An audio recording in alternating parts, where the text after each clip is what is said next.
Hi, good afternoon, everyone, and thanks for joining us. We're just going to give folks a chance to um, get into the webinar and we'll get started. Thank you.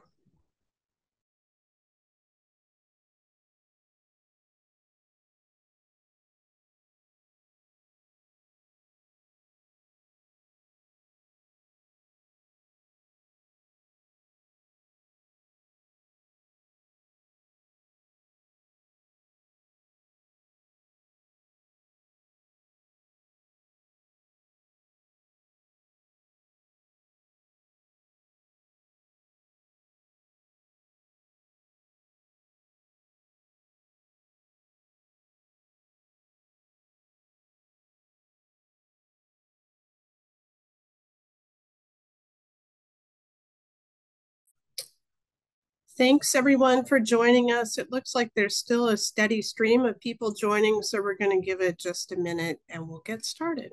Thanks so much.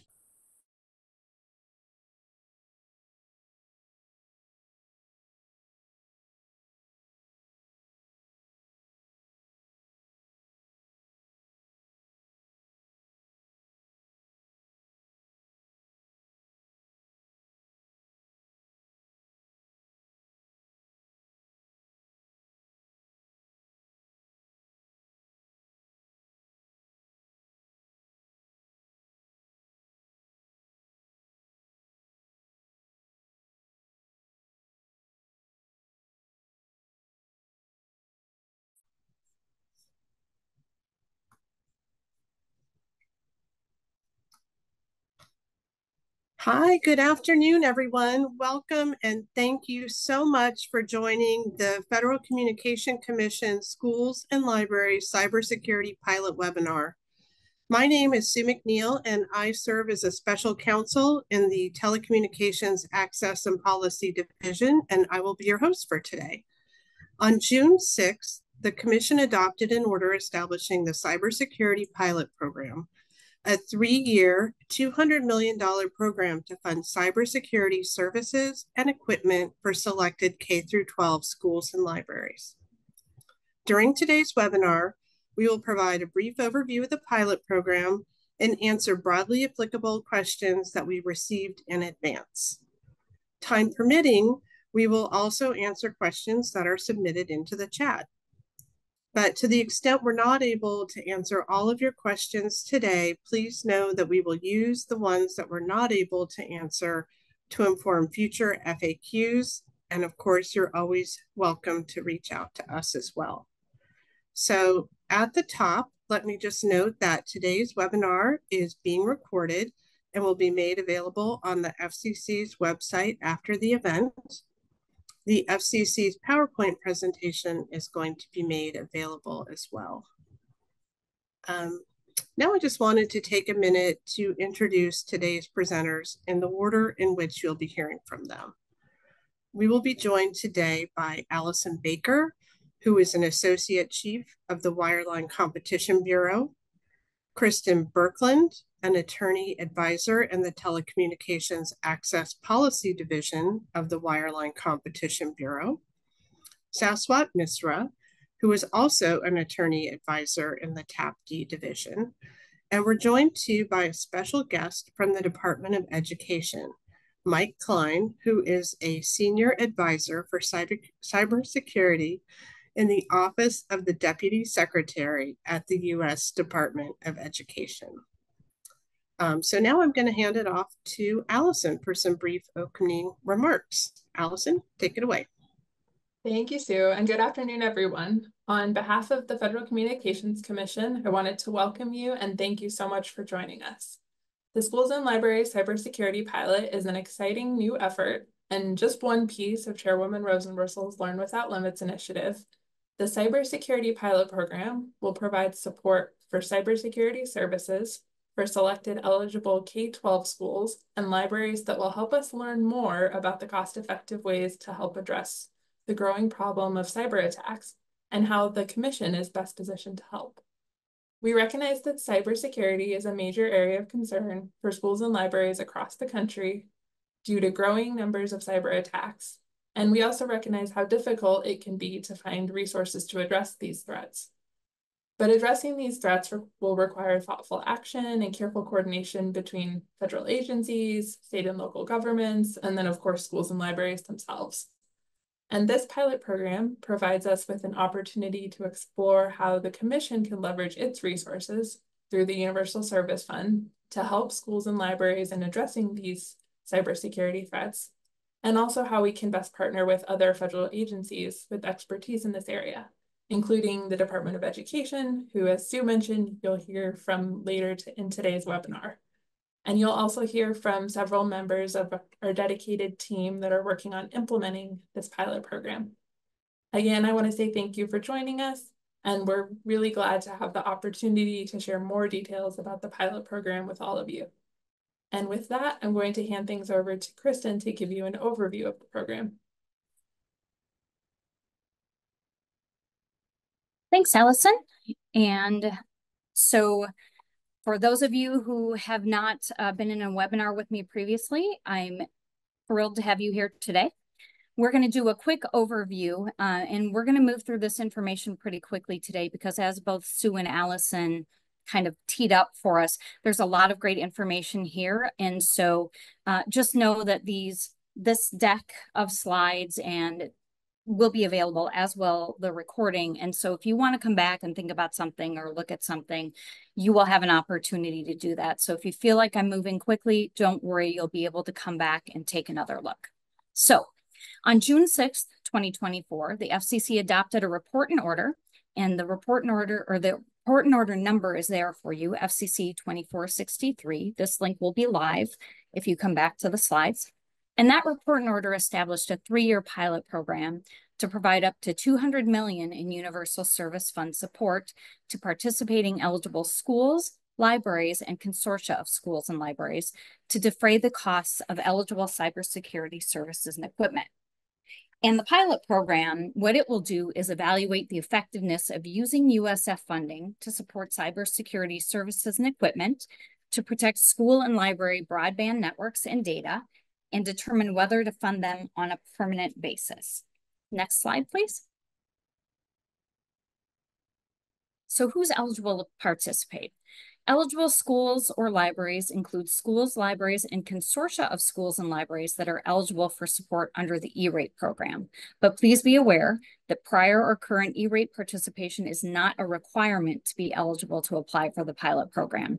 So if you meet the eligibility definitions, but you are not a prior or current E-rate participant, that's okay. You can come in, you can apply to participate in the pilot program, and we encourage you to do so. Next slide, please. So jumping right into the pilot program budgets, I'm not going to go through all of this detail just because of timing today, but I would note for you that this slide and the one that will come after it, what we did is we took the annual amounts and we calculated out the full 3-year budget, and why that's important will become evident in a few slides. So just know when you're looking at this slide that the dollar amounts here are for the full 3-year term of the pilot program. And you can see that we've broken it out by schools and school districts, and we've set the caps, and we've helped you understand, okay, if I have X number of students, where do I fall? If I have Y number of students, how do I figure out what my budget is? And then I would just note that 4.5 million pre-discount for schools and school districts with more than 110,294 students. So that is the maximum 3-year funding cap there. And then for libraries and library systems, I know we've had some questions in the past about what the distinctions are for libraries and library systems. So as you read through the slide, when you come back to it, you can see that, for example, that first $45,000 pre-discount is for an individual library or site that is not a part of a library system.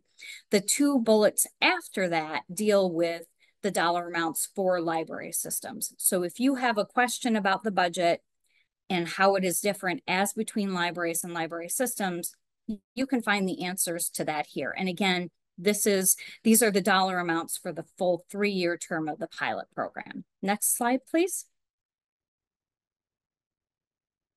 Okay, so again, this slide is the full 3-year term of the pilot program. When you look at these dollar figures, this is the full amount, right? And this helps you understand, if I'm in a consortia, how do I figure out my budget? So you can be a consortia of schools only. And this slide refers you back to the previous slide for your budget. Same thing with libraries. And then the thing to note on this slide is that if you are a consortium that is composed of schools and libraries, you will have your school-based budget plus your library-based budget, but you will have a 3-year budget that is capped at $4.5 million. So there is a cap on that combined consortium. Next slide, please. Thank you so much. Now, I had mentioned that the budgets were important because of a slide that would come down the road. And this is that slide. The reason that we broke out the dollar amounts into the full 3-year funding amount for you is that pilot program expenses can be reimbursed as pilot expenses are incurred. So that is to say, if you are someone who has participated in E-rate and you like to plan out your budget on an annual basis, you can do that. You can spend your money each year. If you are someone who needs a little bit more investment up front, you can do that. You can spend the entire 3-year committed funding amount in the first year of the pilot program. The important piece of this is that as long as the total amount of funding dispersed to a participant over the 3-year term does not exceed 3 times its annual funding budget. So once you figure out your 3-year pool of money, you can spend that money as it works best for you in the pilot if you're selected to be in the pilot, but you cannot exceed your cap. And then there is a note here on the bottom, something to be mindful of. Participants must wait until after the receipt or delivery of pilot eligible services and equipment to invoice USAC. Next slide, please.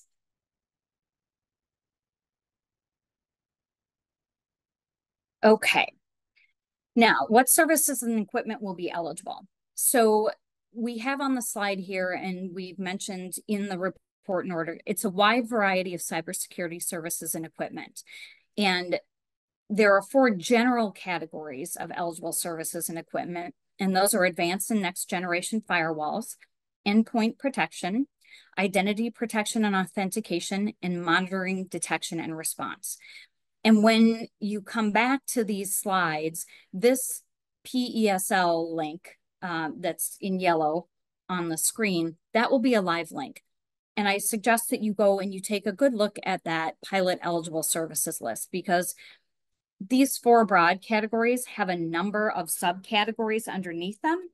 And the pilot ESL, also says that equipment and services that constitute a protection designed to improve or enhance the cybersecurity of an eligible school, library, or consortium is eligible. So that's a long way of saying there is a lot on that PESL. It's kind of subheaded under these 4 general categories, but the list is broad. So please do take a look at that. Next slide, please. Okay. Application process. So in the comment record for the report and order, there were a lot of comments about 2 things, folks wanting minimized burden and folks wanting to not provide a ton of sensitive cybersecurity information up front. So the result of that is in the report and order, there is a 2-part application process. So for part 1, the applicant applies to be a participant by providing a general level of cybersecurity information and a description of the proposed pilot program project. Then those applications will be looked at by the FCC and USAC. The FCC will select pilot participants and issue a public notice announcing who has been selected as a participant for the pilot program.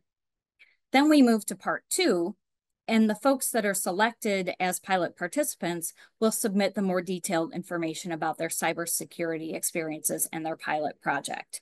So again, general information in part 1, more detailed information in part 2. And the FCC expects to open the pilot program application window this fall. Next slide, please.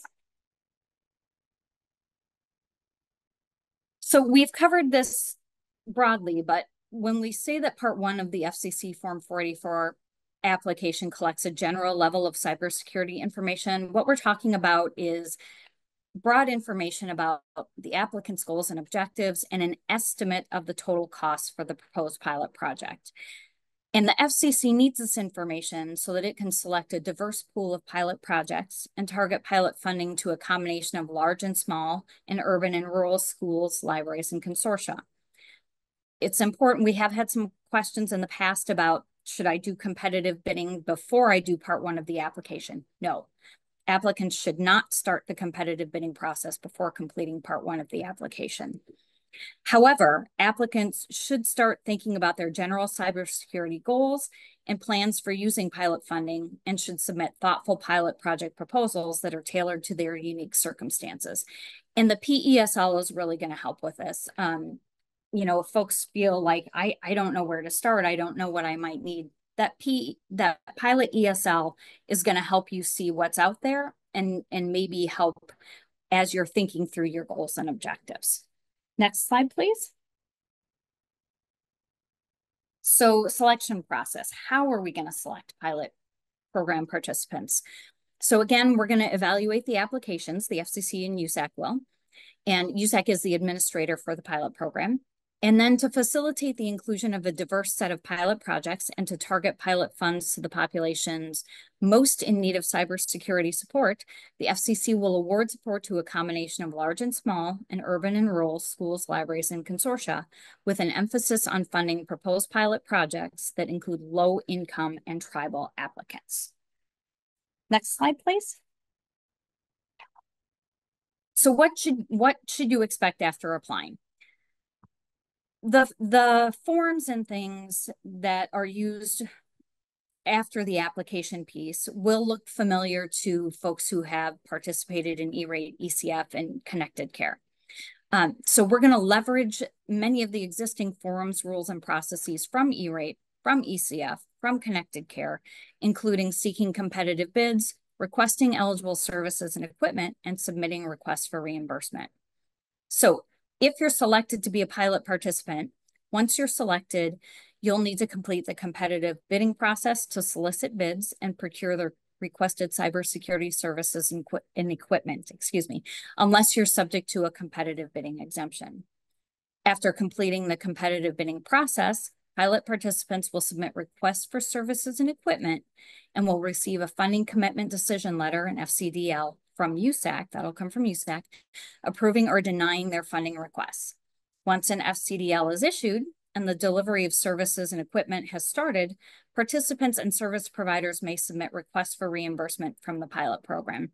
And it says participants and service providers here because the invoicing process we'll use for those of you who participate in E-rate will be both BEAR and SPY. The pilot participant will be able to elect whether it wants to use the BEAR invoicing method or the SPY invoicing method. Next slide, please. Competitive bidding.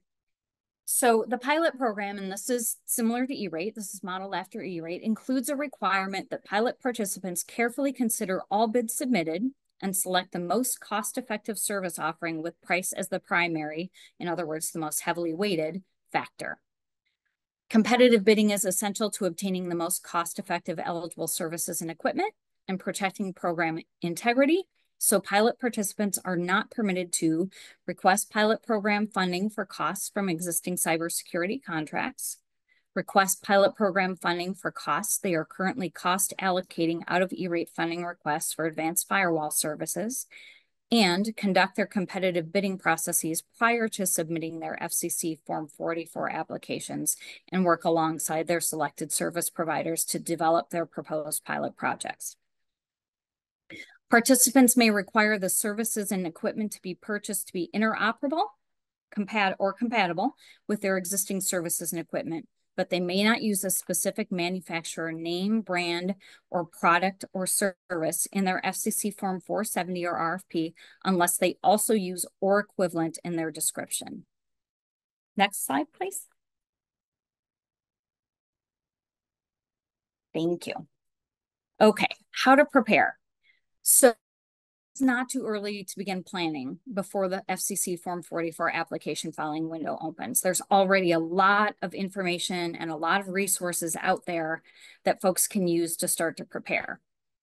And a few of them are listed here. So stay informed by reviewing the pilot program report and order, checking out the pilot program web pages, and signing up for USAC updates about the pilot program. And you'll see another slide on this momentarily that will have links for those items. Ensure your registrations are up to date. Make sure you have an FCC registration number, a billed entity number, and a user profile in the E-Rate Productivity Center, or EPIC. Verify that you're not in red light status or on the U.S. Treasury's do not pay list, and register with sam.gov. If these things seem entirely unfamiliar to you, if you are not someone who has participated in E-Rate, ECF, or one of the other universal service programs, these are things that are specific to kind of navigating within universal service. There's detailed information on all of these items to help you get started and help you get these things set up and make sure that you are where you need to be when the time to apply for the pilot comes. And evaluate your cybersecurity needs. Start planning now to determine what you want to achieve through your participation in the pilot program and what services and equipment you may want to purchase. Among other things, applicants will be required to provide information regarding the risks that their project will prevent or address, the goals and objectives to be achieved, their cybersecurity experience and expertise, their designated cybersecurity officer or senior staff member, and the services and equipment to be purchased. And again, great places to start: the report and order, the pilot eligible services list, just to kind of get thinking about what do we need, what do we want, where are our gaps, where are the places where we feel the most vulnerable, what do we want to shore up. There's a lot of things folks can start thinking about now, so that when that time comes to file the application, there's already kind of a big plan, or the proposed pilot project has been kind of ruminating with you for a little while. So the next slide, I think, is a thank you slide. So we're going to go with 2 slides. So if we can go one more slide. Thanks so much. So you will see these are great places to get information about where we are in the process, dates that are important, places to get more information, resources to reach out if you have a question and need to talk to someone. So be sure that you take advantage of all of these things, and you're on there and you're taking a look at it and you're signed up so that you get the most up-to-date information about the cybersecurity pilot program and where we are. And then also we have CISA cybersecurity best practices here at the bottom, which will give you kind of a framework to think about if you maybe don't know where to start. And so that is our overview. And with that, I just want to say thank you, everybody. We appreciate your interest in the pilot program. And with that, I'm going to hand things off to Sue and Saswat, and they are going to answer some of the questions that you have raised. Thanks so much, everybody. Hey, Kristen, thank you so much for that overview. Saswat and I just wanted to take time now to go through some of the questions that have come in. We've gotten a good number of them in the chat, and we're hoping to have time to get through some of them. Many are similar to the ones that we've already received in advance and will be answering. So perhaps unsurprisingly, there are many areas of common interest.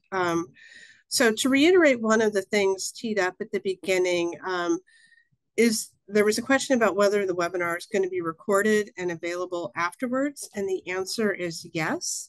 And we will make a copy of our slides available as well. There was a question around where where folks can access those slides, and the answer is on our cybersecurity pilot website, which Kristen has noted as a resource, and then later on I'll provide the web address for that too. So just to kick a few questions off around timing, and I know that this was an issue that was raised in the chat as an area of interest. Excuse me. So one question is whether USAC is planning to provide training on how to complete the FCC Form 484 and whether screenshots will be available. And the answer to that is yes. USAC is going to provide training that is specifically focused on the requirements of the Form 484. They will be offering training on the Part 1 requirements in the coming weeks. And then training regarding the Part 2 requirements will be provided once pilot participants are selected. And the FCC and USAC both will be making screenshots available of the form for applicant reference. There was another question about how long the FCC Part 1 application window will be open. And we're planning to announce details regarding the application process, including the length of the application window, in an upcoming public notice. One of the things we're mindful of in establishing the application window is that we want to balance stakeholders' desire to expeditiously implement the pilot program with the need, of course, to provide sufficient time for applicants to compile the Part 1 information. So both of those things are on our minds. There were a few questions too about budget that I wanted to touch on. So one question is regarding whether applicants are going to be expected to pay a portion of the costs of the equipment and services that were purchased through the pilot program. And the answer to that is yes. So like the E-rate program, pilot participants will be required to pay a non-discounted share of the costs of the eligible services and equipment that they purchase with pilot program funds. And that percentage of the costs that a pilot participant will be required to pay is going to be based on their Category 1 discount rate. There's another question around whether a participant can use other funds, such as other universal service, state, local, federal, or tribal resources to pay for cybersecurity equipment and services. And the answer to that question is that participants are not precluded from using other sources of funding to pay for cybersecurity equipment and services. However, to ensure efficient and appropriate use of the very limited pilot funds that we have and to avoid duplicative funding, pilot participants may not receive pilot funding for the same cybersecurity equipment and services that are funded through other sources.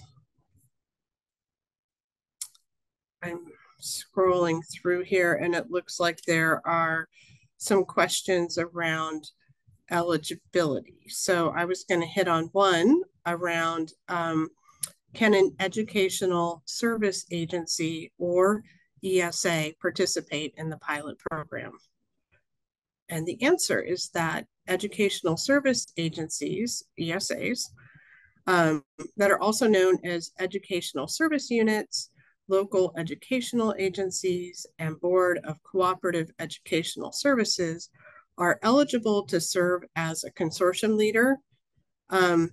However, non-eligible entities that are serving as a consortium leader cannot receive pilot benefits and therefore must pass them through to their eligible members. There's one nuance to this, and that is if a state recognizes an ESA as an eligible school under its state law, then the ESA may apply as an applicant and seek support for its eligible members, consistent with how it's able to in the E-rate program.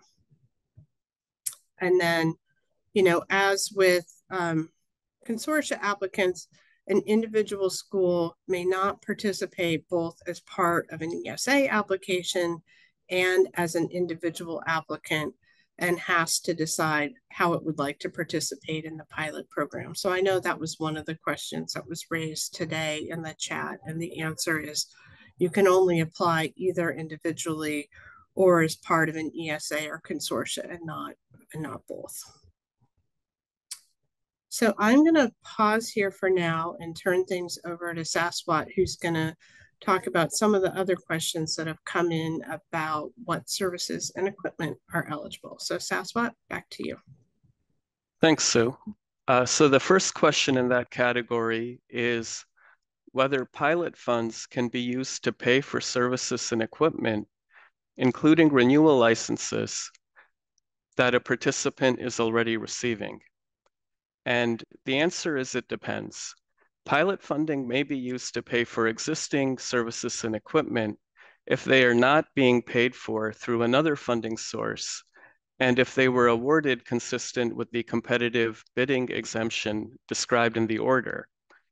The competitive bidding exemption applies if the services and equipment were awarded pursuant to a Master Services Agreement, or MSA, negotiated by a federal, state, tribal, or local government entity on behalf of the participant, and if the MSA was awarded pursuant to the E-rate program's Form 470 process, as well as applicable federal, state, tribal, or local competitive bidding requirements.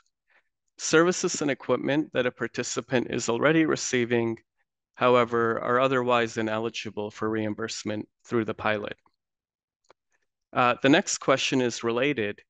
It is, can funds be used retroactively to pay for equipment and services that were purchased and used, say, last year? There, the answer is no. Pilot funds are intended to be used prospectively only during the course, during the course of the 3-year funding term. The next question is, to what extent are consulting services eligible for reimbursement through the pilot? And the answer there is that consulting services are eligible if they are tied directly to the actual installation and initial configuration of eligible services and equipment, provided that all other eligibility and competitive bidding requirements are met. Consulting services are otherwise ineligible for reimbursement through the pilot. Our next question is whether the pilot program will reimburse staff salaries and other labor expenses. And our answer there is no. Staff salaries and labor expenses are not eligible for reimbursement through the pilot. Next, we have a question on whether if a service includes both eligible and ineligible components, can a participant cost allocate out the ineligible portion? And there the answer is yes. As in E-rate, pilot participants are required to perform a cost allocation to remove from their pilot funding requests any costs associated with ineligible components or functions of otherwise eligible equipment or services. And with that, I'll turn it back to Sue to answer some additional questions. Yeah, thanks so much, Saswat. I'm noticing that both in terms of the questions that were submitted in advance and things that are coming up in the chat, that there are a lot of questions around the application and selection process. So I just wanted to touch on a few of those topics of greatest interest.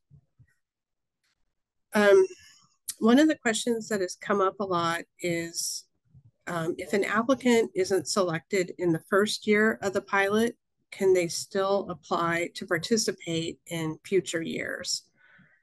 And given the level of stakeholder interest in the pilot program, we're expecting to fully commit the available funds in the first year. There's another question around if someone is selected to participate in the pilot program, are they expected to remain in the pilot for all 3 years? And the answer there is that yes, we expect applicants that are selected will be committed to participating for the entire 3-year term. And in doing so, we expect both that it will help participants maximize their benefits and achieve their goals, but also it will ensure that the commission is able to gather the data that we need to fully evaluate the pilot. And then I guess just one note there, I would say, we hope that pilot participants will be mindful of the opportunity they have to participate in the program and recognize that there may be others who, if they had been selected would have been eager to participate for the full term. There's a question too about whether everyone who applies for the pilot, will they be selected? And the answer is no. As I indicated earlier, we do expect that the demand for participation may exceed the pool of money that we have. And so although we're hopeful to select as many applicants as possible, we don't think we'll be able to fund everyone. Saswat, I'm going to turn it back to you for maybe some of these other questions around the application and selection process. Thanks, Sue. So our next question in this category is, given the limited budget and the Commission's focus on schools and libraries at the highest discount percentage level, should a participant who doesn't fall into a certain discount band even take the time to submit an application? And our answer there is that, there's no way to know who is going to apply. And we encourage all eligible schools, libraries, and consortia to consider submitting an application. The FCC specifically established the streamlined two-part application process that Kristen described earlier to make it easier for prospective applicants to apply. The next question is, how many applicants does the FCC expect to select to participate? This questioner had heard that perhaps only 50 applicants in total would be chosen. And our answer there is that there is no set number of applicants that the FCC expects to select. We encourage everyone who is eligible to consider applying. We hope to select as many applicants as possible to participate. The next question is whether prospective applicants can retain a consultant to prepare the FCC Form 484 and other forms related to the pilot.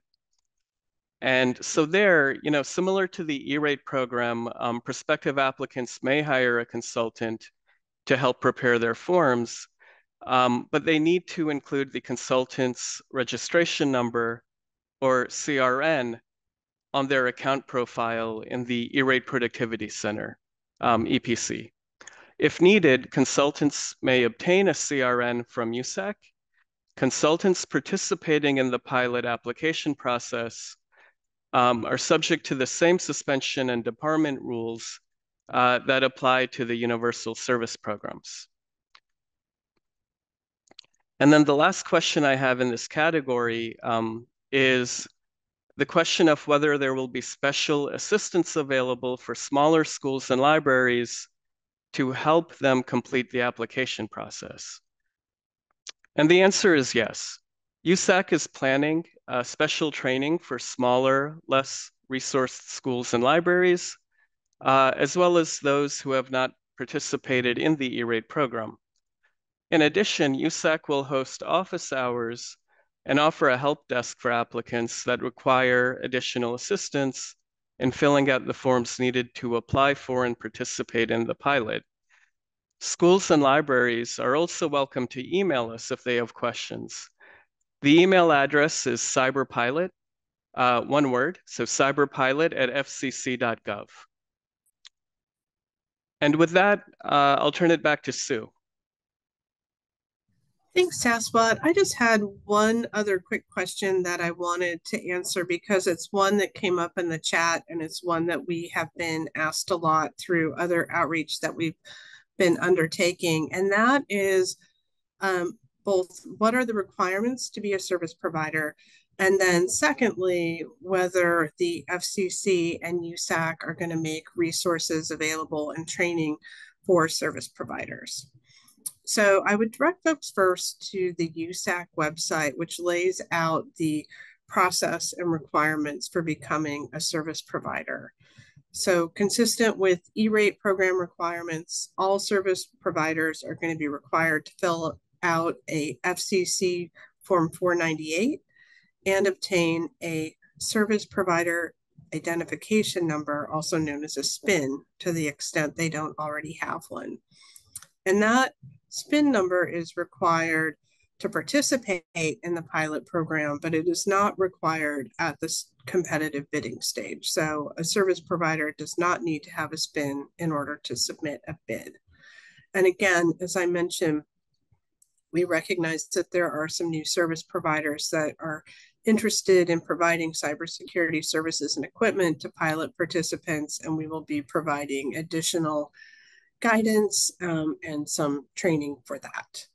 So I'm going to stop here, knowing that we weren't able to get through all of our questions, unfortunately, but I'd like to turn it over now to Mike Klein, who is our federal partner at the Department of Education. And Mike, we're really happy that you're here. So thank you very much. Thanks so much. Can everybody hear me okay? Yes. Okay, beautiful. So it's wonderful to be here. As Sue mentioned, I'm Michael Klein, Senior Advisor for Cybersecurity at the U.S. Department of Education. Hopefully I've had the chance to meet most of you in other contexts, but if not, it's wonderful to meet you now. To give you a little bit of background, I was a teacher. I taught 3rd, 4th, and 5th grade in Brooklyn and Harlem. I helped open a school on the U.S.-Mexico border before entering into more of the kind of technology space. At that point, I've been a consultant helping integrate technology into schools all across the country. I was an IT director right before and then during the pandemic at a small school district in Connecticut.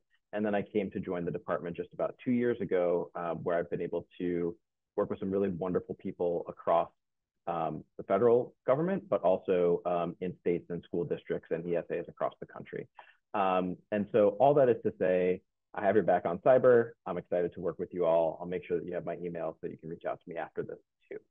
I'm going to jump right in and give you a sense of what's going on at the federal level and some thoughts on how we might approach and support our districts around K-12 cyber. So you've probably seen the statistic that in the 6 years between 2016 and 2022, there are about 1,600 cyber incidents affecting K-12 schools. That's only what's publicly reported because there's no mandatory reporting requirements, so the number is likely much higher.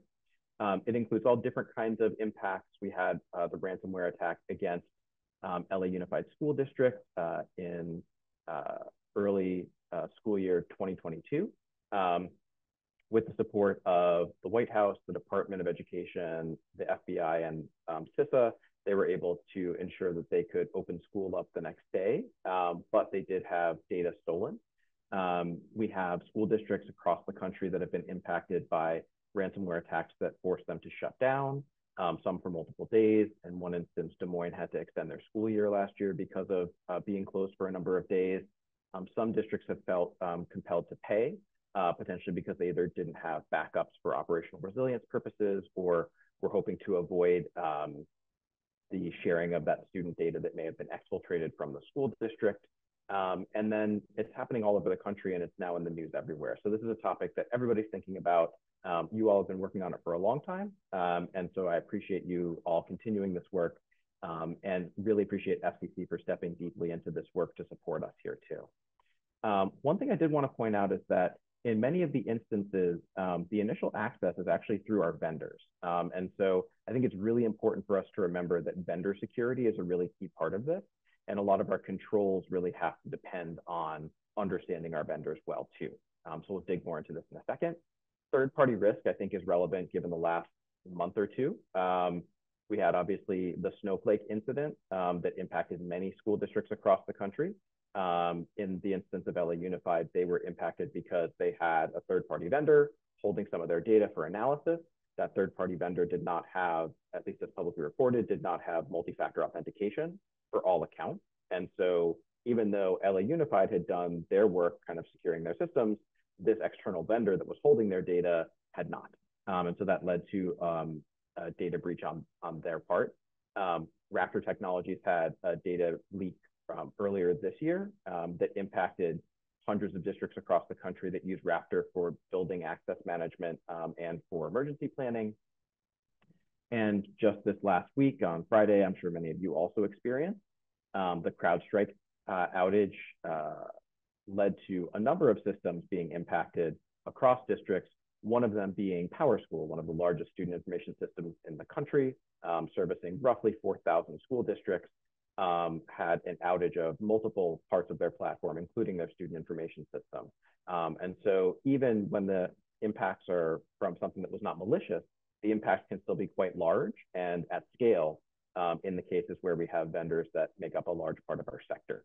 So this is a challenge that we're dealing with and really trying to think deeply about. You all understand the education sector. We have about 100,000 schools in the United States in 14,000 districts. Roughly 70% of those districts have 2,500 students or fewer. I was an IT director of a district with just a few more than 2,500 students. Many of those districts have 1 or 2 IT people, if that many. Some have had to completely outsource that. In many of our districts, we have 500 students. The superintendent is the principal, school bus driver, and helps fix printers on the weekend. And so one of the challenges is that we have a highly under-resourced sector that needs support. Some of the support comes from those educational service agencies that were mentioned earlier. So BOCES, RICs, IUs, there are many different names for them across the country, county offices in California. But those are those really wonderful regional agencies that help, especially our smallest school districts, by aggregating demand and also providing support services.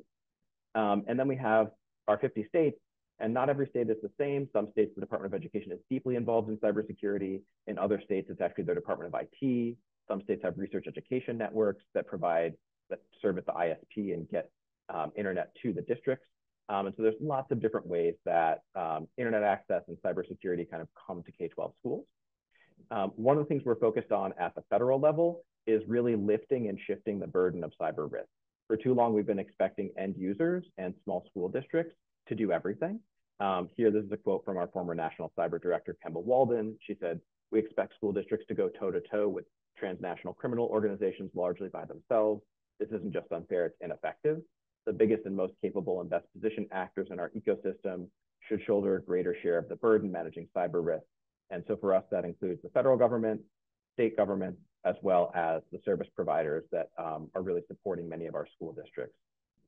And here, what we're thinking about, I'm really focused on operational resilience. I think student data privacy is incredibly important, but I think from the perspective of system risk and school district risk and state risk, one of the main places we're thinking about is what would shut down a school district, right?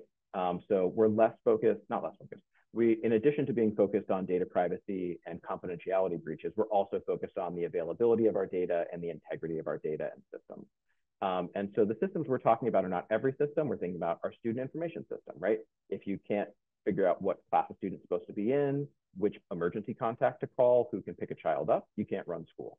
Bus routing, if we can't get students safely to our schools, then we can't have school that day. Food service, if we can't provide students the lunches that they need, as well as other meals, then we can't run school. IEP and special education services and systems. ERP and finance, we need to be able to pay our teachers and make sure that we have the right people doing the right thing. And then we have kind of our infrastructure, right? Our single sign-on, multi-factor, and identity management, as well as our email and file sharing. And if you're on this call, you probably know that there are 3 to 5 vendors in each of those categories that make up 80 or 90% of the market. So we're really talking about a few vendors that have an incredible amount of important data and structure and infrastructure for us.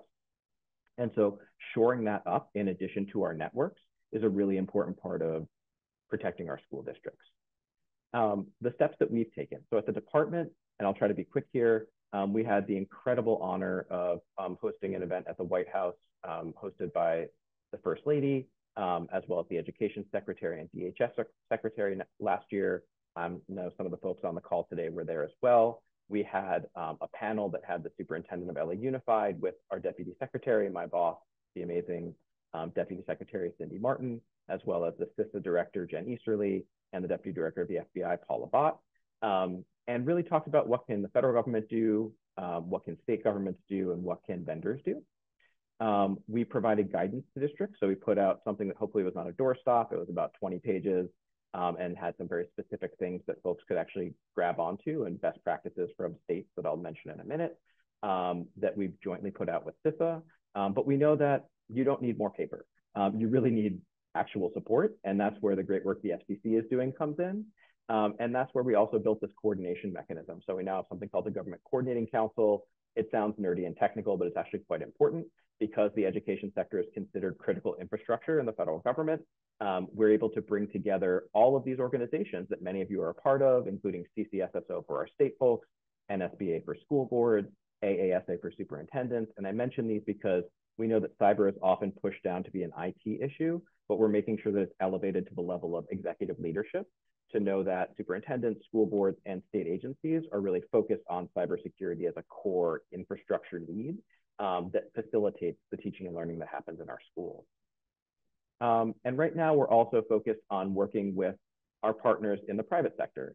So we started a new initiative just a few months ago with the Center for Long-Term Cybersecurity at Berkeley that focuses on taking those critical infrastructure vendors that we talked about, student information systems, identity access management, and does two things. Focuses on getting them to be more secure by implementing secure by design practices. So instead of releasing a hardening guide that asks an IT director who is overworked and may not have the capacity to go and fix all of these things that they did insecurely from the beginning, to actually just make all the defaults as secure as possible. And then if someone wants to make them less secure, they have to affirmatively make that choice, right? How we do those design decisions makes a big impact on our whole sector. And then the other thing is getting them in conversation with white hat hackers, right? So doing things like bug bounty programs, vulnerability disclosure programs that get the good guys to find the bugs before the bad guys do. And then we do interagency work like this with FCC, our friends at CISA, and also with the White House on a number of different initiatives. A couple things I want to point out for the state right now, or for a couple states that they're doing, and then kind of leave time for us to chat. North Carolina is doing incredible work on incident response. I wanted to call this out because it's a whole of state approach. It has an information sharing center for the state. They have mandatory incident reporting for all public entities, but coupled with that, they have real-time incident response in support of K-12 schools. So it's actually a combination of a joint cyber task force that includes the FBI, National Guard, their state agency, as well as school districts. So they actually don't need to do anything to essentially declare a state of emergency when a ransomware attack happens. So if something happens, they basically activate this force. They send people immediately to that district to provide them the support that they need to get back up and running. And that's an incredible example of something that states can do to really make a difference for their school districts in an active way around incident response. And then we also have states like South Dakota that have been doing an incredible job managing risk for their districts. And in South Dakota, it's not run by the Department of Education. It's actually run by their Department of IT. And they do a number of things that are actually quite incredible. So they manage Active Directory for all of their school districts who want it, not mandatory. But we know that much of the risk for school districts comes from managing those account creation and kind of core systems like Active Directory, email services like Outlook, as well as other services like OneDrive. And so here we see that it dramatically reduces cyber risk for districts because the prevalence of issues that we see are usually phishing and account compromise, and that really does a huge difference. And in addition, they have a state-backed SOC that can proactively monitor anything that's happening across those systems and networks at the state level. And this is really important in a state where you have many, many districts that are 200 students, 500 students, and there just isn't the capacity. They will never have a CISO in those districts. They may not even have a dedicated IT director. And so it makes a huge difference when states are stepping into the work like that. And so when we think about what we can do right now, I would leave you with this. I would say this is guidance that you've seen before, but I think it's worth coming back to. We know that the vast majority of issues derive from three main initial access vectors: compromised accounts, whether they're stolen or weak credentials that have been found before, phishing users with a malicious link or attachment, and exploiting unpatched known vulnerabilities in public-facing applications. If you look at these three things, there are four things that our districts can do to really make themselves safer. This is not new to you if you're on this call, but I just want to make sure we're emphasizing this. Enabling multi-factor authentication. And I think one thing I really want to name here is that I'm not talking about for students. If you want to go that route, I think that's wonderful. If you have the capacity for that change management, that's great. I'm not even necessarily saying for all teachers. If you can do that, that's great. If it's a collective bargaining challenge that you can't work your way through right now, that's okay too. What I'm really talking about is for privileged access accounts, things that could take down the school district because that person can get to domain admin or get to a really senior level. That's where we need to be locking these things down by default. And with this new program, you can do things like purchase the software to do that and implement the services for it. Strong, unique passwords. Again, this is important, but less so if you have multi-factor turned on. Even if those credentials aren't great, you still have to get the second factor. Recognizing and reporting phishing. I know that Vermont has gone a long way to purchase software at the state level, so every school district can do phishing training for all of their staff, not just their IT staff. And so that was one way that they choose to use some of their grant money. And then updating your software, making sure that anything that's internet facing is patched. That's something you can do in collaboration with CISA. They have the cyber hygiene program where they will scan your network from the outside, find those vulnerabilities, and let you know what the patches are for them. But you could also get services that patch those things for you. These aren't the only things you can do. Obviously, there are a million things that you can do. Vendors will be selling you a million services. But I think that it's really important to come back to what is core to the protection of our districts. And I think that multi-factor, phishing recognition, and updating your external facing applications that touch the internet, those are some really core things that we can focus on. If we assume breach, if we assume that someone can be inside of our network already, then the things we're really focused on are multi-factor authentication. We're focused on single sign-on. We're focused on the devices themselves, so maybe EDR solutions. And these are like the real things that we're focused on. So I want to stop there and see if there are any questions. I also know that I may have gone over time, so I'm going to stop share and see if there are any questions that people had that I should be looking at. And Mike, this is Sue. I don't know that we're able to take questions live. There were a couple of things in the Q&A, which you can take a look at, or I'm happy to read out the kinds of things people said. Yeah, if you want to read that out, that'd be great. Yeah. So an anonymous attendee said, can you please take the show on the road to superintendents and key school leaders? There is a huge lack of awareness and IT people are paying the price. Yeah, so appreciate the comment. I think one of the things that we've really focused on is that real focus on executive leadership. I think that our Governing Coordinating Council has been a really great place for that. We have a lot of people showing up to do that work with us.